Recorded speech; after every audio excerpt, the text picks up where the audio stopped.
Olá, gente, vamos falar sobre a liberdade, essa temática que tem sido tão importante nos últimos dias, nos quais se observam discussões acerca da restrição da liberdade em decorrência da pandemia do coronavírus. Em um trecho do Romanceiro da Inconfidência, Cecília Meirelles escreve os seguintes versos sobre a liberdade.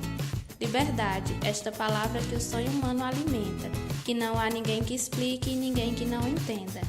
Ela deixa perceber aí uma dubiedade na concepção que há de liberdade. Em filosofia, essa tem sido uma temática recorrente. Vários filósofos voltaram-se para esse assunto, oferecendo diferentes perspectivas e normalmente eram influenciadas pela corrente filosófica vigente. Vamos conhecer um pouco mais da perspectiva de um desses filósofos?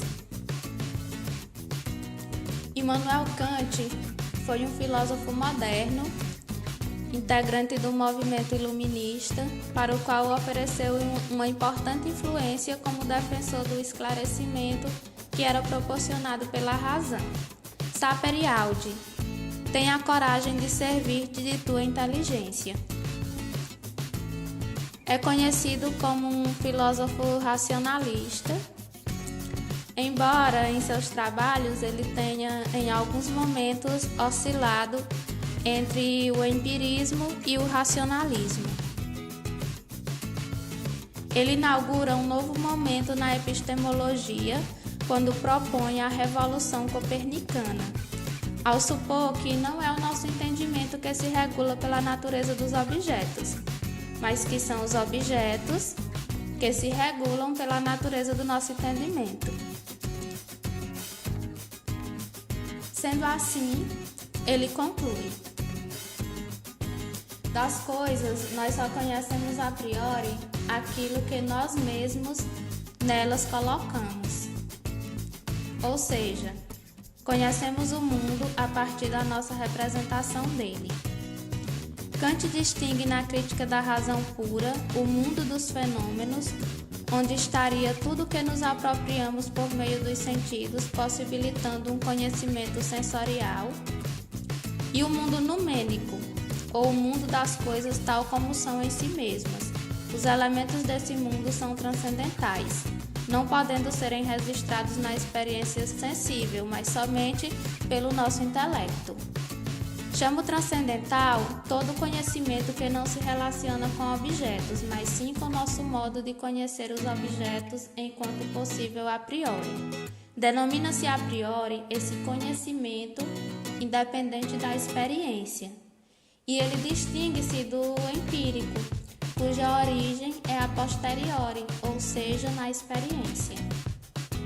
Dessa forma, nossos corpos, enquanto objetos materiais que existem no espaço e se movem no espaço e no tempo, se considerássemos que seus movimentos são inteiramente sujeitos às leis científicas, não poderíamos ter nada parecido com livre-arbítrio.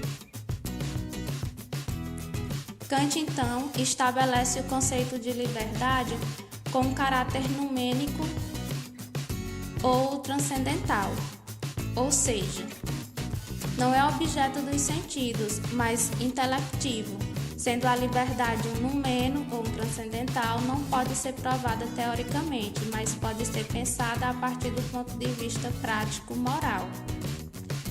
Pela perspectiva kantiana, então, a ética fornece a passagem do âmbito teórico da liberdade para o prático, através da ética.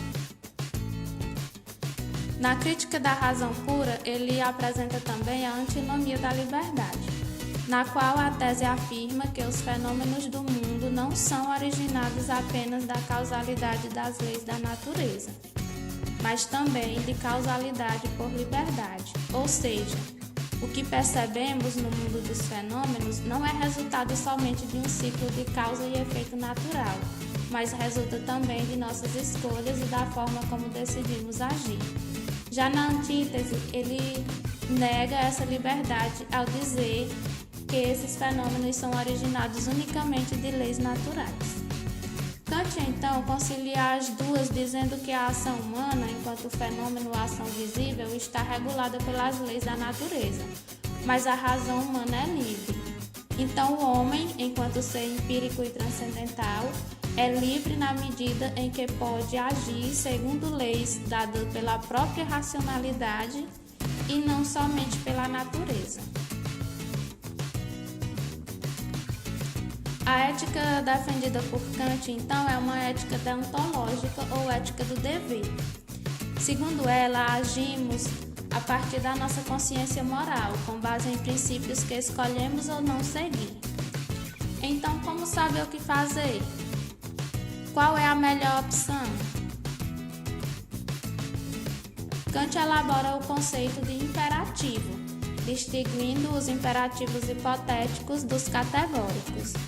Os primeiros seriam aqueles ligados às nossas emoções, nossas leis naturais.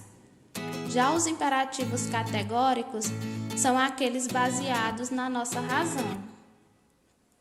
O imperativo categórico, que está na base da ética kantiana, postula: age apenas segundo máximas que tu também queres que sejam leis universais.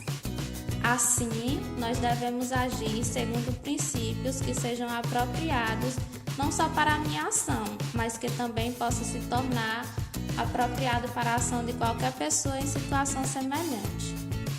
A lei moral também implica que a vontade humana seja causa livre, pois o dever exige que nos determinemos por um motivo racional, desembaraçado de todo motivo da sensibilidade. A moralidade, então, ela deve ser instituída pela razão de forma universal, prevendo a harmonia social. Se atribuirmos então a filosofia de Kant sobre a liberdade ao momento atual, podemos dizer de certa maneira que temos uma lei natural que institui nossas ações no momento. Uma vez que nós temos uma doença que afeta a vida e obriga a algumas mudanças de hábito. Nossa ação nesse momento impacta a vida de diversas pessoas. É um momento bastante oportuno para seguir o seu imperativo categórico, uma vez que nossa ação deve ser aquela que possa ser adequada também para as demais pessoas. Veja bem, se não sigo as orientações sanitárias e se essa atitude se estende também às outras pessoas, isso seria benéfico? Temos a liberdade de seguir os princípios aconselháveis nesse momento ou não. Mas essa liberdade, enquanto atividade metafísica, relaciona-se com as ações práticas que alterarão os aspectos sanitários afetando a vida humana. Da filosofia de Kant decorre a ideia de que só somos livres realmente na medida que nos apropriamos da nossa racionalidade, pois enquanto seres racionais podemos avaliar as alternativas e escolher diante de determinadas situações. Não somos determinados somente pela nossa emoção.